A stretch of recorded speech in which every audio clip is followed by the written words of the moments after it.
Mm-hmm. What you got? What you got? Yeah, man, I agree with what you were just saying about Pablo. Like, it's just something about him just is not, Whoa! We're it's about to start. You don't see the oh, countdown? yeah. No, yeah, sorry. 3, Okay, 2, my bad. No. 1, and Yeah. welcome to Debatable. Welcome. We miss Pablo so much Yeah, he's a right now. sweetheart, that Pablo. We were just saying all the kind things about him and how we wish he were here, and like he always says the smart things. I think that he probably decided not to be here based on what the number one topic is, his beloved 76ers. He never, well, they're actually playing well now, so maybe he wants to be here. But either way, this is Debatable. I'm Domonique. That's David Dennis Jr., world-renowned author, and the voice but not face that you're about to hear now is from Alabaster. Tell us what to talk about. All right, guys, let's start with those aforementioned 76ers who are playing great ball. Do you think the 76ers are in the same tier as the Celtics and Bucks in the Eastern Conference? Tier talk. So the 76ers had a thrilling, I guess, game against the Celtics where Joel Embiid hit a game-tying, I guess, three-quarter court shot that did not count after Jason Tatum. Oh, you got video? I don't got to try to explain. No, we got some roll. Okay. Jason Tatum. What a high quality show we have here. Game winner. And here's Joel Embiid responding. We got OT? Nah, we don't. Nope. Yeah, so I mean, it's basketball. You can't make much of one game, but the problem if you're trying to argue that the 76ers are on the same tier with the Celtics is it's not just one game. There's a lot of games and a lot of series and a lot of seasons where the 76ers haven't been able to overtake the Celtics in any way. And I think, frankly, the difference, at least in my view, is just depth and flexibility. And the Celtics have a lot of depth and a team that's incredibly flexible. And it seems that the 76ers have one really great player, another one that's great on occasion, and then some role guys that don't cut the mustard. I like that. I'll use that more often. Cut the mustard. What do you think, David? That's turned into my uncle there all of a sudden talking about cutting the mustard. I think first of all, if you make a three-quarter court shot, you should have a 1 second grace period.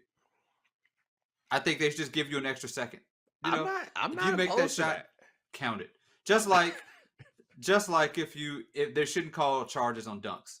If you make the dunk, you should be able to knee the guy in the face. Like, these are two rule changes. That the second one had nothing to do with anything. Yeah, but if you're making the three-quarter shot, the no charges on dunks, I thought was something we all accepted. I don't think I've ever seen.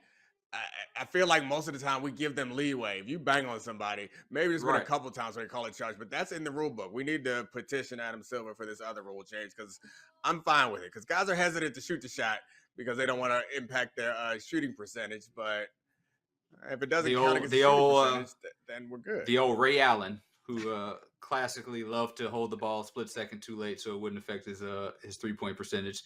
But yeah, I think you should get an extra second. But no, I think the 76ers, I guess, are in the same tier in the fact that, like, they're going to lose to one of these teams in the playoffs. So I guess that makes you a tier with them. I think, I don't know how tiers work. It's like time, it's relative, or, a construct. Yeah. But I think that there's a problem with they should have won the game yesterday. I think or Saturday. The Celtics didn't play well. Tatum, I think, had 18 points. It was not a great Celtics game. Embiid had 41. They were up 15 points on the second half. You got to win the game. And when the Celtics are just finding ways to beat you all the time, even dating back to like not having Kyrie and winning a few years ago in the playoffs, like, you have to win that game. They just seem not to be able to beat this team. Yeah, we talk about often how playoff basketball is actually significantly different with the game, night off games, and the adjustments are more complex in the course of a game, in the course of a series. And you would think that the edge would go to the veteran coach. But we've seen our guy Doc Rivers, he doesn't really inspire confidence in the in-game decision, despite the fact that he's a veteran coach and he's won a championship. It feels as though, I guess I have to give him the advantage over Joe Mazzulla, but I don't think I would have given him advantage over what Ime Udoka was doing last year, and he was a first-year head coach. So I'm not so sure how confident I feel.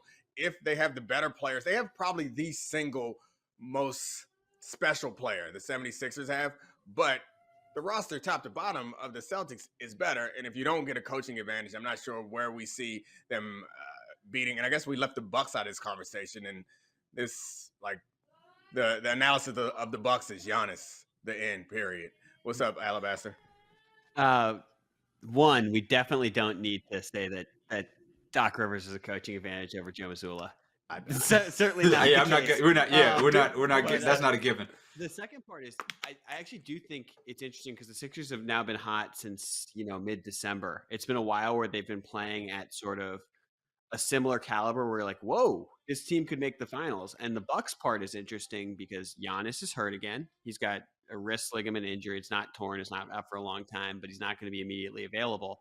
But when Middleton, Holiday, and Giannis are out there, they've been even better than the Celtics this year. They've been crazy when they actually have those three. So it's shaping up that I don't think anyone's a clear favorite of that group. Yeah, but I guess the team that you're putting in the group that I'm not sure belongs in there yet is the 76ers.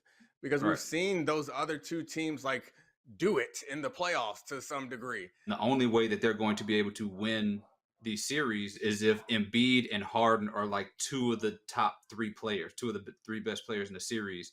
And they, I don't know how that's going to happen. Like, that's about James Harden. Like, James Harden's got to be better than Jaylen Brown, and he's got to be better than Middleton and or Drew Holiday.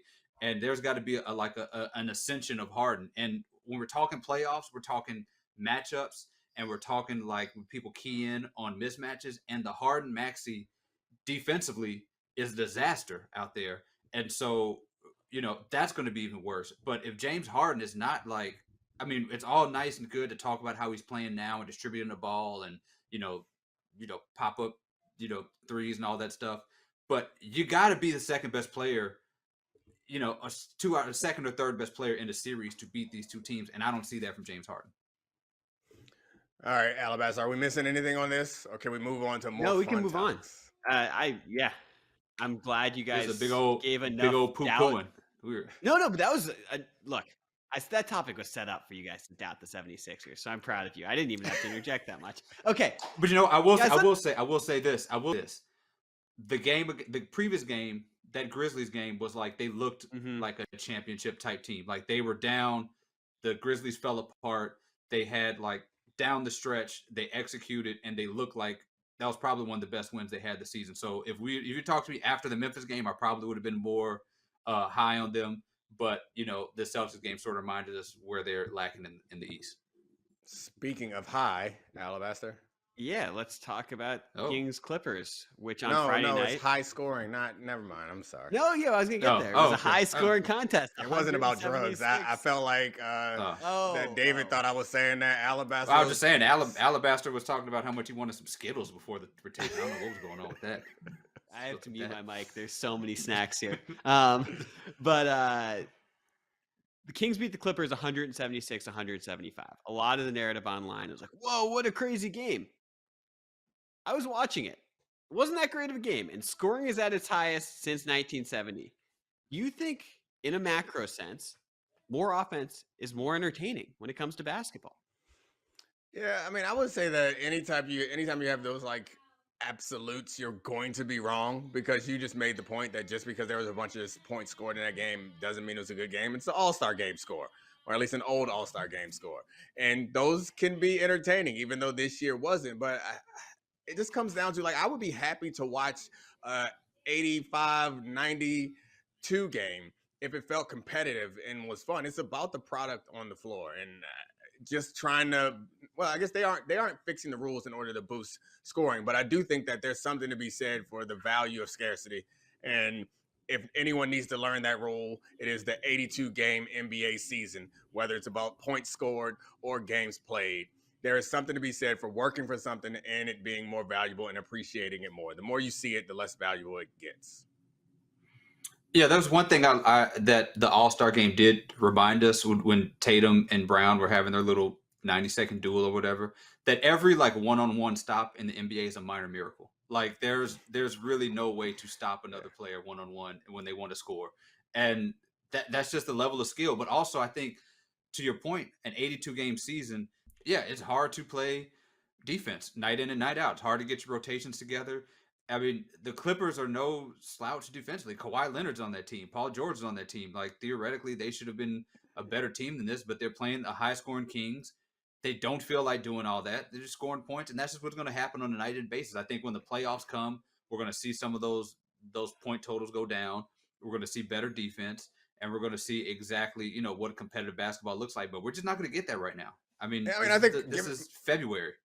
Given my defensive background, I feel like I have to step in and point out the fact that everyone says all they want is offense, and every league changes their rules and learns how to more efficiently play offense, and they believe that it's going to make the game better and better. And I think, to be completely honest, yes, loosening up the rules to allow for more scoring in basketball it's spreading the floor, 3-point line, all these things have allowed for the game to be more fun. But like, as a football player, like, I recognize that don't nobody really want defense. They want to make it really hard to play defense, and they want to see you succeed every now and then, but no one wants to see a season that's every game's 10-17. The same thing applies on the other side. Like, you don't want to see 176, 175. There's a middle ground. There's a sweet spot in there where it's not last team that gets the ball or last person to shoot wins. It's a really competitive game, and when it comes down to the end, that's really what matters, is that it's close, and that is, you believe that either side has a chance at the end of the game. If you're putting up 76, 75 every single night, or 176, 175 every single night, then it doesn't feel the same. So yeah, and I'm not even going to start talking about baseball, because the way the offense has changed that game has made it, I'm not going to say unwatchable, because we're a sports network and we love all sports, including baseball is fantastic. I love watching baseball. And hockey too. There's nothing wrong with it. What's up, Alabaster? No. Tell us what we missed. No, this is great. You're throwing it back to back. Here's baseball analogy. Oh, here we go. You're throwing a perfect game. Maybe Alabaster's defense needs to improve. This is a little too easy here, buddy. Surprise! I always expect him to come in and maybe it's because Pablo's not here. No. Yeah. I mean, he's just crushing it. Don't even need Pablo. All right, next one. What did you make of Byron Jones's comments about the pull of playing in the NFL? I need you, Pablo. I miss you. So Byron Jones, a cornerback, I think he was a first-round pick for the Cowboys. He played in Miami. He was a Pro Bowl level player, really good. Now, apparently, he cannot run or jump. He sent out a warning to all players to not take the drugs that they prescribe you. And he also essentially said that no matter how much money he's made, he would not have traded that for like the way his body feels now. It's a complicated story, I think, because I also played the same position, and there are vast limitations on what I can do physically now based on what I could have done in the past. But the money sure is nice. I wouldn't trade it, but I don't feel like Byron Jones. So, I don't want to like belittle it or make a joke out of it, because I don't know how he actually feels. And well, I do know how he feels. He's telling us he feels like it wasn't enough. And that is, I think it's a fair thing to say and a fair thing to warn young players as we get close to the combine and the draft, guys who are coming in the league. I think what he said about the painkillers and the drugs is an important thing. I also was fortunate enough to not need very many of those things. And once I tore up my hip and tore up my knee enough times, I was like, you know what? I'm done with this. And had I kept going, maybe I'll feel a lot worse. And I know I'll feel worse years from now. But right now, I still feel comfortable with the trade-off. But I understand what Byron Jones is saying. And I think it's part of the story. Like, it's one of the outcomes. I'm not sure where it falls on the like bell curve of professional football players' post-career lives and feelings, but it's on there, and all players and fans, frankly, should be aware of it. Yeah, man, this is a tough story, because like you got to know that like Byron Jones is just like the median story. Like, there are a lot of players who feel a lot better than him, and there's definitely going to be players who feel a whole lot worse, who are going to be in a whole lot worse shape, just of what we've seen statistically and what we've seen just anecdotally from people when they get out of the league. And about 4 paragraphs down to the story was like, well, he's not retired. Yeah. And so it's like these players are doing this, and you can say, well, they know the risk and they understand. Yeah, but like there's like also an element of like financial need here. Like, you got a lot of players who are the breadwinners for like generational breadwinners, right? For their entire families. I'm sorry to butt in, but I do think the know your risk thing is something that I think is important that we like flesh out, because it's not right. You're at no point are you like a fully formed adult making this decision with all the information. Like Right. I can tell you how it happened for me and how it happens for most other young athletes. Is like you show a talent when you're like 10, and then people like keep playing, keep doing this, and they keep guiding you. And then you're 16 and they're like, well, you want to go to college? You want to go to a good college? Keep doing this. And then you're like, hey, you want to make millions of dollars? Keep doing this. And then you keep doing it and you keep doing it. There's no like stop point where they put a contract in front of you and you're like, all right, these are the risks, these are the rewards. So like when we say that, it's like a bit disingenuous. And you play it all the way through, and then you get to the point, and then you get to where Byron Jones is, and you look back and like, damn, maybe I should have done something differently. Like, at what point are you going to do that? When you're 10 and all the adults around you are like, man, you are so good, and they treat you better than the rest of the kids. That's when you're going to be like, you know what? When I'm 35, this sure is going to hurt. Let me rethink it. Or you're supposed to do it when you're 16, when all of a sudden, like, girls are interested in you and colleges are coming around and things are happening. You're like, oh, you know what? This is the time when I should stop and consider how many drugs they're going to give me in the NFL. And now let's stop it now. So, like, it feels like a disingenuous way to just, like, dismiss guys who are having issues. It's like, oh, you knew the risk, so it doesn't matter. It doesn't mean that they're not human. Well, yeah. So I'm saying, like the generational benefit of like, right.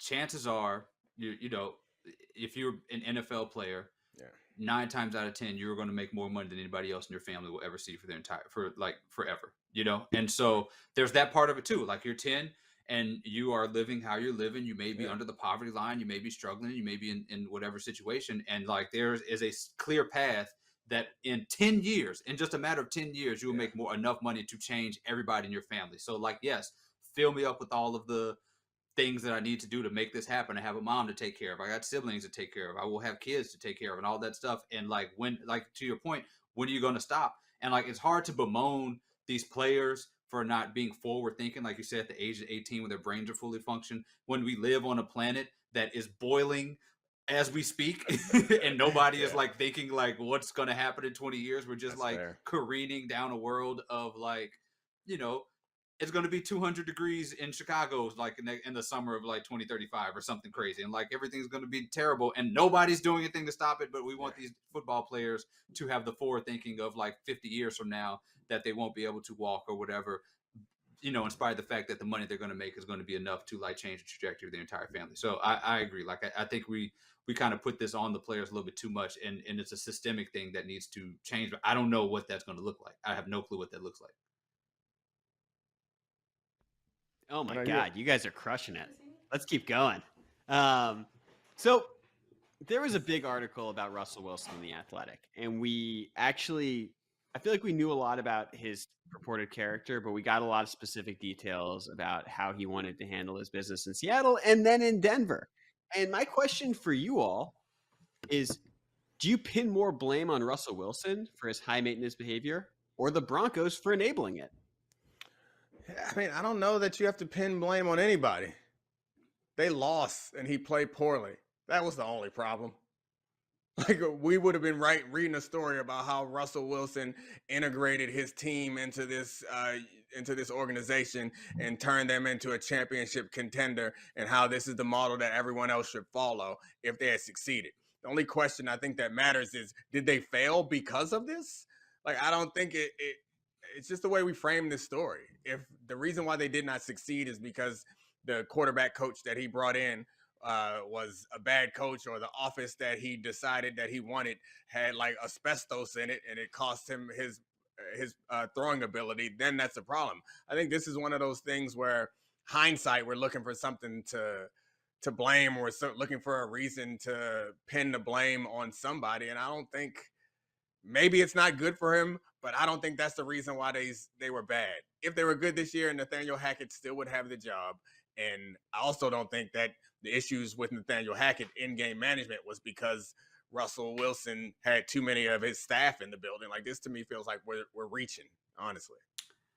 I personally think we are burying the lead here, because the delays of game happening because Russell Wilson was possibly giving motivational speeches in the huddle is something that I would have made up about Russell Wilson before this season. It is my favorite Russell, like as somebody who like thinks some of the stuff we say about him is a little overblown, and he gets sort of a bad rap, and just loves the corniness of Russell Wilson.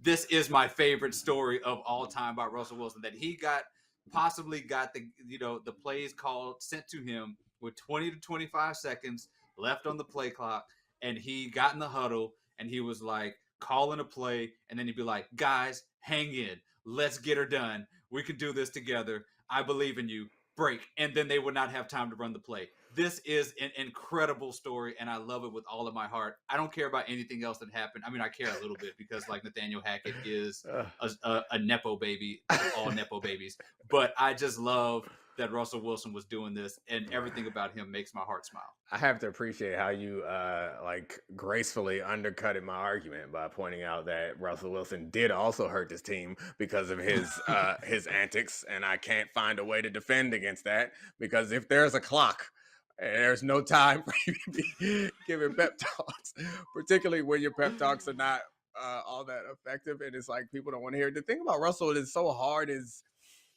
it just feels like it's not real. Like it feels like he's like, sometimes it feels like he's doing some sort of performance art where he's like, I'm gonna get you guys, and at some point he's gonna, it's like Nathan Fielder is the guy, or I don't know, you remember Hits from the Street? Yes, I love Hits from the Street. No one remembers that. That's just me and you. No one else is gonna know what I'm talking Move about. Move, milk it, baby. But I just feel like at some point he's gonna Pablo like were here to not know anything about what we were talking about. that it just, the stories, and then him talking about high knees all the way to London, like when you just, one of those stories seems like something you would write if you had never been on a football team, like you wrote a movie about football players, you would write this in, and we would all as players be like, he ain't never been on no football team, but he doing them all, giving pre-kick. It's like if somebody, if like Russell Wilson is like if somebody writing the script for Ted Lasso, but it was on Tubi. Like that's exactly what Russell Wilson is. Because this is on Tubi. like Tubi presents Ted Lasso. Because like this dude was like, all right, we're gonna run 42 slant, bunny ears on 3. Judy, you believe in yourself, dude. You can do anything. Flag no matter what they say, you can do everything. And then the crowd is counting down the play clock, and then you can't get the play off because you were doing these inspirational. Now, to be fair, there was some dispute in the article about if this was actually. Yeah. I'm gonna pretend it is because I love it so much. We're gonna say it's not. All right, Alabaster. So, I want to go through a few of these details. No, my argument is better without the details. So my favorite part of detail is that Russell Wilson had his second floor office, but he had a bunny ears quotes open door policy in case anyone wants to talk to him in his office, which is just fabulous. Thank you for that, Russell. But here's the thing about this. We know he wanted to get Pete Carroll and Seattle's GM fired. They were better without him. He's tried to assert his power in Denver. And in a way, he's now got what he wants. He wanted Sean Payton. They got Sean Payton. But he's going to lose a lot of the institutional power that he had last year before we realize that he is now a middling, mediocre quarterback. And I want to push this forward a tiny bit. Is Russell Wilson, like, is this sort of his last stand? Does he need to succeed at a high level with Sean Payton, or he'll just sort of fade into low-level starter backup world now, even though he's got all this money owed to him? Like, what's going to happen from here? We know that this guy is not exactly like a consummate team player. Yeah, I mean, I think. Go ahead, David. Yeah, I think this is going to be the sort of the definitive Russell Wilson season. I mean, I'm happy pinning a whole lot of last season on Nathaniel Hackett because he was a terrible coach. Did not seem. It seemed to just be Aaron Rodgers' buddy. Like, I don't know what his actual offensive credentials really were. And there were a couple games in there Russell Wilson actually looked like himself, especially towards the end of that season. And I think, if there's a coach that's going to maximize an undersized player and, unlock an offense, it's going to be Sean Payton. So if Russell Wilson is bad this season, then this is going to be sort of that stain. But I think I think there's a world where we easily just write off last season the fact that Nathaniel Hackett had no business being a head coach. Yeah, I mean, I think that the blame is going to kind of roll downhill, and Nathaniel Hackett's track record places him directly downhill from Russell Wilson. That's not true of Sean Payton. So we're going to roll whatever shortcomings this team has this season are going to roll um, right onto Russell's lap. And yeah, we'll see what happens there because he's still going to have a bunch of money owed to him. Maybe they'll try to figure out something. But he'll get another shot somewhere. Someone else will convince themselves, which is, I mean, he's done enough in this league. I think that is he's gonna have to fail at one more location. I mean, for goodness sake, Carson Wentz has been on a bunch of teams that have started him week one. So I think Russell is owed at least one more. But I actually have faith that I think that him and Sean Payton will figure it out this year. What's up, Allie? Okay, you hate this, but I have to ask. Okay, Oh, a mediocre player on the Ravens, a mediocre paid player on the Ravens while you're there has his own office and an open door policy and is giving you pep talks in the huddle. Like that's not overblown. You'd be pissed as hell, right?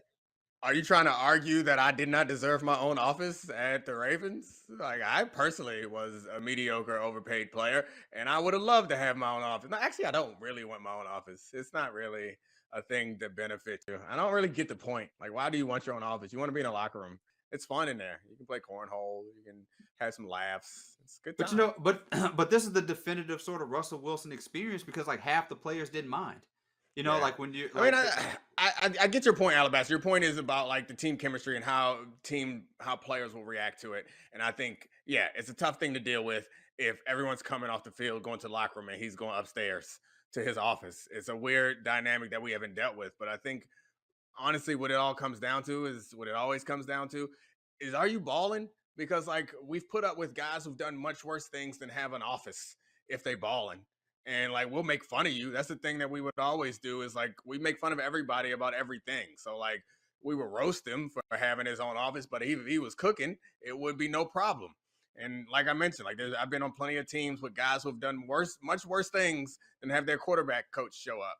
And we just make fun of them and move on as long as they keep playing well. And if they don't play well, then they get cut, and that's when people stop liking them. It's really, the equation is that simple. And yeah, you know what? I generally don't trash players for getting what they want. Like players are going to ask for ridiculous things because like why not? And they gave it to him. That's the problem. They gave him an office. Of course Russell Wilson asked for an office, which as an aside, I bet it smelled crazy in there. But I'm sure I know he asked for an office, but like they didn't have to give it to him. Nathaniel Hackett got to where he is in his position because he was friends with top tier quarterbacks, right? Yeah. With a top tier quarterback. And that was the blueprint for success for him. And so he said, in order to keep, my job and keep doing well, I'm going to be friends with this other high paid quarterback and give him whatever he wants. But that's not how it works. And so the players can ask for what they want and they can try to get it. You did not have to give it to them. And it's always going to be on the ownership of the people in charge who gave the players the ridiculous things that they asked for. All right, guys, we're going to move to Whodunnit. Couple of quotes here. First one I got for you. 20 years from now, you will never see someone play sick or get out on the floor with a sore ankle. And your choices are A, Michael Jordan, B, Charles Barkley, C, Stephen A. Smith, or D, Pat Riley. That's tough. Someone is saying that 20 years from now that players won't deal with that stuff. I mean, it seems like it's in line with Charles Barkley complaining about the players. But you put Stephen A in there. I don't know. What you thinking? You got a feeling? This feels like a Barkley thing. It feels like Barkley's making fun of how soft these players are, and which is his thing. I think it's an alabaster trap, but I agree with you. Well, let's walk into this trap together. We're gonna say Charles Barkley. Oh, Jordan. MJ. Michael Jordan. It was written 20 years ago. Oh gosh. Oh, okay. All right. Michael Jordan is a soothsayer. Yeah, but players do go out there with sore ankles and play sick, sort of a little bit. Like it's a little. I mean, I see what he's saying, but also Michael Jordan is the person who kind of decides that players that he doesn't. Yeah, I kind of want to know the context. I want to know the context of how he was saying it when he was saying it, which I imagine Alabaster doesn't have. If he was saying it like it'll be better that way, or saying it like players are going to be softer, or he just saw the idea that it really didn't make sense for players to be out here on sore ankles when the ultimate goal is at the end of the season. Yeah, I don't know. I assume that Michael Jordan was on the right side of this, and he wasn't like preemptively lamenting the soft future player. I don't have an answer, but knowing MJ, I would have assumed the exact opposite. Yeah, that you're he right. Was, You're right. you know, wishful thinking, trying to be nice to him. I mean, all right. I mean, if you read the Jordan rules, you will see how Jordan terrorized Scottie Pippen for like a year for missing a game 7 with his migraine. So you know, like we know where Mike, Jordan is on the competitive spectrum maniac, here. So the greatest maniac of all time. Now, all right, guys, we got one more quote. All right, give it to me. All right, this one's a doozy. I've been doing this for 45 years, and I'm more excited about doing it now than I was even when I was 40, because I know it's not going to go on forever. I want to coach for 5 or 6 more years. I still exercise like a demon. I still get after it. And your choices are Bill Belichick, Nick Saban, Greg Popovich, or Rick Pitino. Okay, it's not Belichick. He would never say that many words. Pop, I feel like also. It seems like I'm going Saban or Pitino. What do you think? that the exercise like a demon just screams Pitino to me, or Skip Bayless, but he's not on here. Let's go Pitino then. I'm with you, D. Patino. Yes, we nailed it. Yep. Oh gosh. Yeah. So who cares? Yeah. You Coach exercise 5 or like 6 a more demon? years. Exercise like a demon. What does How it look old like? How old is he? Yeah, that's a good question, because don't demons get exercised? Like, I don't think that you're doing exercise. That's a bar. Yeah. How old is Rick Pitino? I just imagine him on the Peloton, just like getting at it. Just.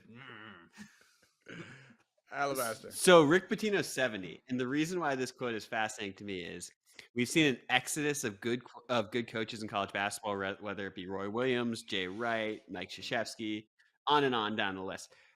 Rick Pitino is the best coach in the country, and he's at Iona, and they're in a one-bid conference, which makes the stakes really high, and he's sort of become a pariah from Power 5 basketball. He's being rumored to Georgetown. He could be rumored to other big schools, and this is interesting, because if he has 5 or 6 more years in the tank, is one of these conferences or one of these teams going to convince themselves Pitino is a shortcut to a national championship?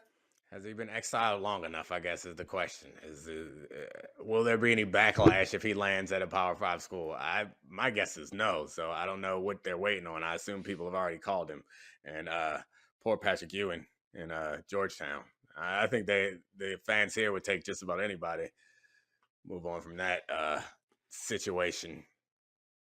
Yeah, I think it's a matter of time. I mean, it takes a lot to be exiled indefinitely from, especially when you are winning and you are a good coach. Apparently, I mean, Tino's still a good coach. Like, he's still. Do we know? I guess the big question for me for college basketball and college football, frankly, is it feels like the landscape is still in such flux. We don't know what makes a good coach anymore, because I thought at one point it was about recruiting, which was kind of about facilitating the bag man, and now that we're shifting to something different, like, does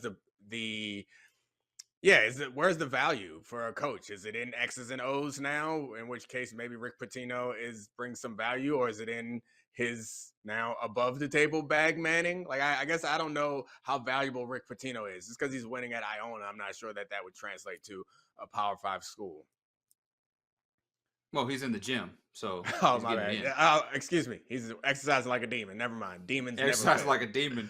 Yeah, he's exercising like a demon and getting it in. Like, that's who needs X's and O's. He just needs some good burpees, I guess. I don't know what he's doing. Demon time, isn't that the kids say something like that? I don't know. That's a different thing. I don't want to end this topic prematurely, but I do think it's worth noting that he is an X's and O's genius. That is like his thing. The way he presses, the way he has his teams play has been applicable at every level below the NBA. Didn't quite work with the Celtics, but it's worked everywhere in college basketball. Cool. Well, sign him up for your school then. We don't need him here in Maryland. We are on a roll. Knocked off Purdue, lost to Nebraska, then knocked off Northwestern. Terps don't need no new coach. You can have him at Davidson. No, we're good. Oh, we're never good. mind. I We're good forgot. over- We said Power 5 schools. My bad. Sorry, leave you out. What you know, Davidson's a Power 5 school in our hearts. It's Power 5 in our hearts. So power is in the eye of the beholder, really, when you think about it. You know? It's really not the case at all. It's not how power works. That's exactly. I'm going to my second floor office to review the tape of this. Thank you, Alabaster, for hooking me up with the office and decking out in the house. I know you told me not to tell Pablo and Domonique about it, but you know.